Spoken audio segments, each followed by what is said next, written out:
Here we are going for broke on one more game, trying to get it in before the end of our time together this week.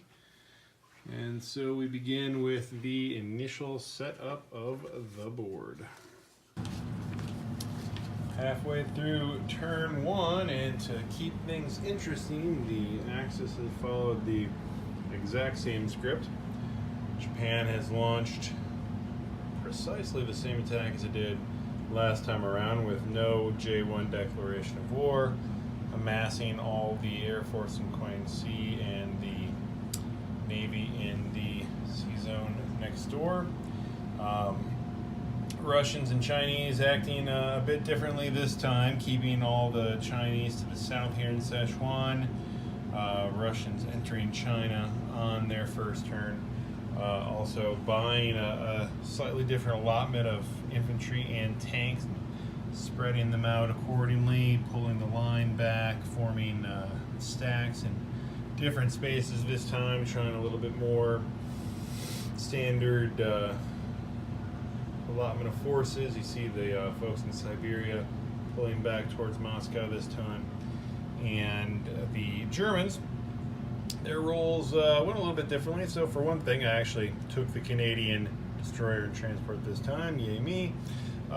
We actually did a mulligan, and just for kicks, Chris decided to do a scramble and see what would happen if he scrambled all the English air units into the naval battle there, and quickly decided that wasn't going to work. So instead of playing out 3 turns to a sea line, we just pulled that one back and started the game over, and ended up with a couple German ships left and no loss of Air Force like I had previously. I certainly lost a few planes, but England had lost all of theirs, and just reminded us why it is we never do that.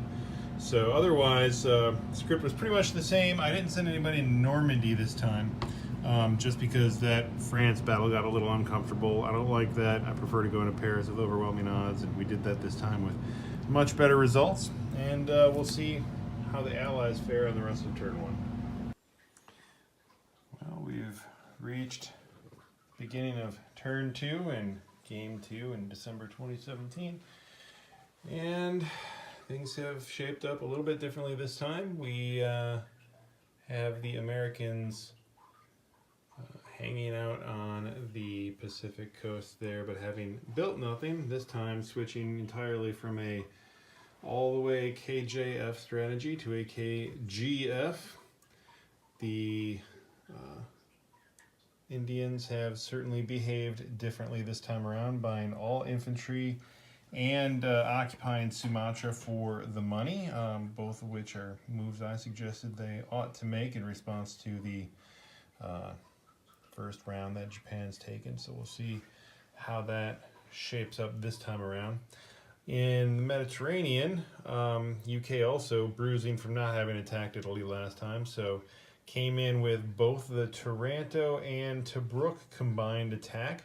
Another move championed by Mr. Hand Grenade, and worked out pretty well for the Allies. Rather, I gotta say, the Italians did scrambled the 2 German planes and a Italian plane there, since there's about a 76% chance of the Allies winning that battle. I figured that was enough to help whittle them down a little bit. Allies still won. A couple planes lived, a bomber and a plane, I think it was. And that bomber had to land in Syria, so with it along with a plane, so it was too tempting a target to pass up. Italians took their 1 surviving transport, took the guys to Syria. Of course, there's inadequate land units left for the Allies to reach them there in Syria, so that helped tip the balance in favor of making that attack, as opposed to retaking Tobruk, which, combined with the forces in Libya, what I could have brought down from Italy, and the paratrooping rule, all of which put the odds distinctly in my favor for taking Tobruk back. But rather than go tit for tat back and forth here in northern Africa, that opportunity in Syria was just too much for me to pass up. With the Navy taking out the French, we get the Mediterranean bonus, and so in that respect, we're where we were last time around. You see the Americans here having spent all their money in the Atlantic, doing something about it, and of course the German sub, taking those guys out. These units pulling down from the Irish Sea Zone all the way down around Africa. As we often see online, not really a move we usually make, but then again, this is all about experimentation, and that'll continue on turn 2. Now halfway through turn 2, having completed Japan's turn, Japan once again sticking to the same script as last time, but with a few modifications in response to what the Allies have done. So we saw the end of last turn that the Chinese had built up everything in Yunnan. Russia followed that by sending its planes and I think a land unit or two, everything that could reach Yunnan, down there to reinforce it. So Japan had no choice but to devote everything that could possibly reach there, and we're talking, I think, 11 planes, 8 tanks, something in that neighborhood, and then every ground unit nearby to come in. Odds were well over 100%, if that's possible. But took one hit on a plane, otherwise was able to take the rest of the hits on land units, still have a tank there to survive and pile up in Kiangsi with the previous build of an airfield and a naval base, as well with the earned and saved money from turn 1, just enough to buy a factory this turn. Debated put a military base in Kiangsi, but went with the factory instead. And as a consequence, kept the entire Navy back here on turn 2, rather than swinging half of it into the bay, because obviously Calcutta is a lot more prepared for this crush, so we're going to have to be a little bit more deliberate if that's the way we choose to go, and also not willing to sacrifice those transports again like we did before and put them at risk. So keeping those safely tucked away in that Navy. So far the Pacific is empty in response. Russians up in Siberia marching to Moscow in step with the rest of the Germans, or Russians rather, who are piling up along the front in response to Germany's build of 9 transports. So debated this one for a while, but when the UK Tarantos, it's almost the necessary response to go sea line, just because they've depleted themselves of so many fighters at that point. So that's what we've done. We've built 9 transports last turn, put land units in the vicinity, while meanwhile finishing out to the acquisition of the rest of Europe, and again following the give Italy a chance script of bringing these folks down and taking the tip of Africa. We'll see how the Allies respond on the rest of turn 2. We have reached the beginning of turn 3. America holding fast to its kill Germany first strategy by swinging the entire Pacific Fleet through the Panama Canal, as I kind of anticipated they might. Really, if you're going to do one or the other, you do one or the other, and that's what they've committed to do just as solidly as they committed to killing Japan last time. So we have the Anzacians spreading out, taking advantage of their Dutch islands here, as you might expect them to do. We have the Indians holding up. They've got some folks spread out there, a couple bits of Navy left over, but otherwise hanging out. In the Med here, we had some interesting developments. So every once in a while you make mistakes and you deal with it. Germany had intended all along to kill off that transport in the Med, but when the time came to, I forgot to do that, so UK got the advantage of having that again and almost took them into Syria, as frankly I was most afraid they would do, but instead they chose to lock up northern Africa here by piling as many dudes as they could into Tunisia and taking that one with authority. So now they've got almost all of Africa locked up, with a couple ships in the Med to deprive me of my bonus. Again, something I could have taken out with a few ships that I had and airplanes, only to take significant losses and put them at risk from the planes that were still there in Africa. So instead, Italy taking the opportunity to build up a bit of a navy. And boy, the Americans got a whole lot of green there in the Atlantic, and we'll see what they do with it on turn 3. Halfway now through turn 3, just completed Japan's turn, and we still do not have a declaration of war on the UK and Anzac. Instead, we slid everything through.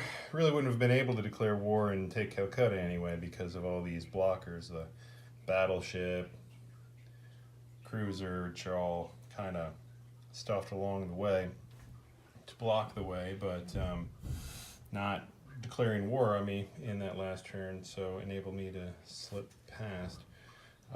China continues to get gobbled up bit by bit. Both Russia and China moving up to the north here, so allowing me to sneak forward 1 or 2 territories of return. We finally have some Russians kind of doubling back towards Manchuria, while the other stack moves towards the other end of China, doing the round way around Mongolia. So here on Germany's turn, the major development, those 9 transports that were in the Baltics chose not to pull off a sea line, but instead doubled back and dumped everything they had into Nyborg, whatever that factory is up there. Used to be Karelia, but something different now. Anyway, that happened, and then Russia chose to counterattack with everything it could bring. Whittled off some dudes, but not enough, so it eventually pulled back its tanks, reunited it with that large stack that's there to guard it, and in the meantime, taking a couple German territories, which we kind of knew had to happen, but is unfortunate because that brings a whole lot of bonuses, income along with it to Russia. So how will the Allies capitalize on that on turn 3? Well, it's the turn you've all been waiting for, turn 4, beginning thereof, and we've seen an expansion of the conflict. The U.S. has declared war at the end of its collect income phase. The UK did not. The Anzac forces declared war on their turn, just so they could get their bonuses. Uncalled for, if you ask me, but such incivility prevails when you're playing a war game. So now the UK, the Anzac, US, everybody is now in the fray. We see that the Indians have scooted their navy out of town to unite with the Anzacs to form a combined navy of sorts there in the South Pacific, while the folks in Calcutta continue to pile up. Meanwhile, Italy has finished its domination of Persia while deciding before getting too adventurous to kind of defend its own realm here. So taking some folks down into Egypt. Of course, I was left pretty much unguarded, just the 2 Anzac guys there. Everybody else fled over to Alexandria, where they will be dealt with presently. But these folks over here making a nuisance of themselves, killing the Germans that were left in Algeria. Italy buying subs and transport naval units, anticipating the American hordes shall arrive on turn 4. Well, we're halfway through turn 4, just having completed Japan's turn, and once again the Calcutta Crush was successful. This time, however, the build-up in anticipation of it had certainly more serious consequences than last time. So Japan had to really cut into its Air Force, leaving 3 land units was the bare minimum it judged that it could leave. Lost several planes intact, so we see, 4 planes, 4 tacks, something in that neighborhood still left, out of what was 10 and 11 of each, maybe somewhere in that neighborhood. So lost quite a few. Do have 4 strat bombers left, which is not bad, but and certainly it could be worse, but it cost Japan a lot more and cut its momentum back a lot more this time around than it did when we weren't plane in preparation for that move. And in the meantime, you've got Anzac and what's left of the UK floating around there, doing what it can. Japan building up a couple units back here and also in Shanghai. Doing what it can to gobble up China. Still quite a few guys up there refusing to cede control of the country. Now on this side of the board, the Germans were able to shuttle enough guys into the factory up there to fend off or ward off the Russians, who have decided to strategically regroup there in the Moscow area. But not to be underestimated. There's a green chip that's worth 10 down there. There's a green chip worth 10 there. That's still quite a formidable stack. Meanwhile, while all the Germans here are doing their worst against Russia, London lives. Quite a few guys there that are never going to be displaced. And the Americans finally get to move here on turn 4. We're at the beginning of turn 5, and the game is really getting good at this point, which makes it all the more painful that we are almost out of time for the day. We have the other allies, besides the U.S., still piling up off of Australia, with Anzac quietly collecting bonuses. It's up to 2 carriers at this point. Mm-hmm. Yeah, just put another carrier down there. That's kind of ridiculous. Keep Japan occupied for a while. The Chinese kind of poured back into the center of China for a while. No doubt soon to be joined by some Russians. US and UK, as one might have expected, piling all into Season 91, making sure nobody takes Gibraltar. And we'll see how much more we can get done in turn 5. Alright, upon further deliberation, we've decided that although we are nowhere near calling this game, we are near out of time, and while we could probably get another half turn in, it probably wouldn't be productive or prove anything to do those rolls. So we're going to talk about what happened, what we would have done, and how it might have gone. So Germany here made its purchase, was going to purchase 16 infantry and 2 artillery. And those infantry, about 10 of them, going to go in western Germany here, the max. A couple in Novgorod up there to reinforce. And the artillery is probably in France. And France is a convenient spot for second strike retaliation anytime you've got Americans and British here getting ready to invade anywhere in Europe. Now, these guys could have decided to come up through the Med. I think they would have met more resistance that way, especially because Italy just spent all its money on land units this turn and pulled all its navy back. So, as usual, I mean, we've played these types of scenarios many times, and occasionally Chris will try and fight through the Med, but usually follows the path of least resistance, which means he's going to pile up here, establish naval dominance in the Atlantic, and then start dropping guys via transport somewhere in Europe. Often it's Norway. He might build up for a Normandy invasion. Whatever. It's going to come into Europe somewhere. Germany's going to have to absorb it, be able to repel it. As intimidating as a fleet of that size is, you always got to remember as the Axis player that all it really means is the number of land units that it can carry, right? 4 carriers don't mean anything. He can have the ocean at some point. What matters is the number of guys he can drop and continue to drop on the ground. That said, he's got naval dominance at this point, and he's going to continue to drop quite a few guys with both countries, and with London so beefed up, there's no way I can threaten it. So they're going to continue to be a significant threat and really slow down Germany's expansion. Russia is eventually going to take advantage of that. How much remains to be seen, because Japan's going to come through and try and gobble it up. Italy's going to do what it can to gobble up some. Whether these tanks would be successful at rooting the Italians out of the Middle East remains to be seen.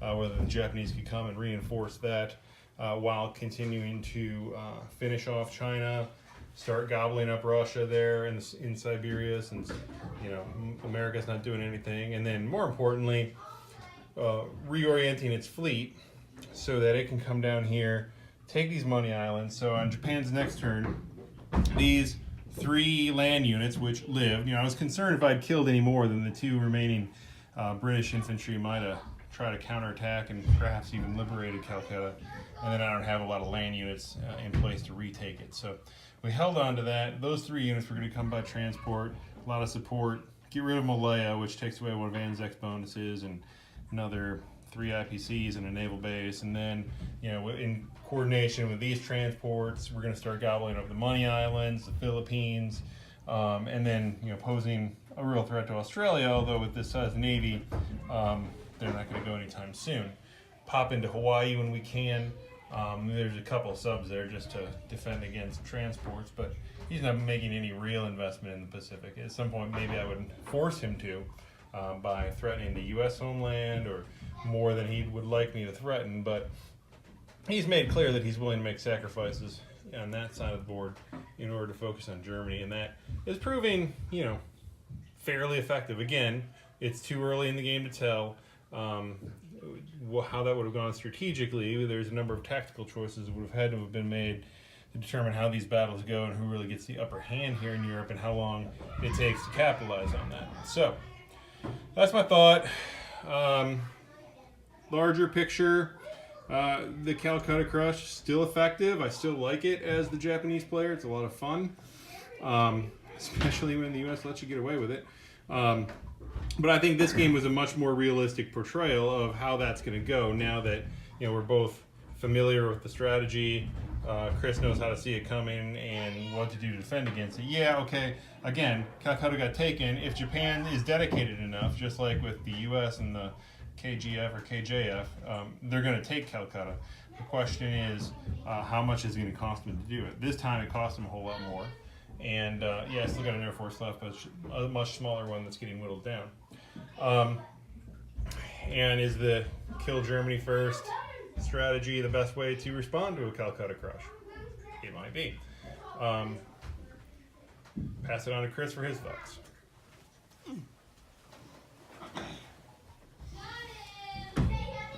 So, I guess like Wassam said, way too early to figure out what's going to happen, but I think we at least have a game of this one. The ability to power project from Gibraltar gives me tons of options. I mean, Brian's right. I think the Med's probably not worth going into. I'll bottle him up in there. I mean, he's not coming out to threaten the Navy that's sitting there. It's too large. The bulk of the British buys for the next several turns are coming out of Ottawa to build up their Navy. That Navy and a portion of this Navy is going to sit right up off there in the coast, in the Straits. I do think that Norway's going to fall at some point, hopefully to the U.S. We'll put a base up there to start bombing runs. At this point in the game, listen, there's a massive stuff up there, but he's nowhere near Moscow. He's going to have to start putting all of his resources back into Europe. Like he said, he's already building just guys in Italy. He's going to start building just guys in Germany. I'm not taking any of that stuff anytime soon, but we're going to bottle them up. They're not going anywhere, and I've got, on this side of the board at least, some economic superiority. The long-term move is to take Norway to reinforce back up there, bottle that up, root them out of Africa and the Middle East, which I do think I'll be able to do. You know, like he said, it's a matter of how many transports you got. There's 4 there, 2 there, that's 6, and another 5 there. There's 11 on the board. 4 more are going to come next turn. So every turn there's going to be 10 guys popping onto the board, either into Africa or into Western Europe to keep them occupied. That will free up, hopefully, the idea being some of Russia to clean up this mess, fight back against Japan. The Calcutta move's pretty awesome, not gonna lie. The abandoned monitoring station rules, I think, help nerf it. I don't think it's broken. I think that this game would be a good one to see what happens. He lost a truckload of planes getting in there, and so he's going to have to reorient this Navy to come back this way. Money Islands are next, I get that. But those two subs aren't isolated. That's the start of a new American Navy on this side of the board, with his Navy significantly out of position. Anzac is building up a humongous fleet with their bonuses intact. They're going to get some of these money islands for a couple more turns. So by the time the American Navy joins up with the Anzac and the remnants of the Indian Navy, I think we'll be in pretty good shape. Now, that's not to say I'm going to win this game or it's a foregone conclusion. There's 100 small battles that'll be important to deciding where it goes. But, this is probably a 12 or 15 round turn, and we're in turn 4? 5. I think we Five. Just started 5. So, it sucks that life gets in the way of playing Axis and Allies, but yeah, that's what happens. So, it seems only fair that we call this a victory for me. So, I think that's what we're going to do for the official record books, but, maybe with an asterisk. All right, good game.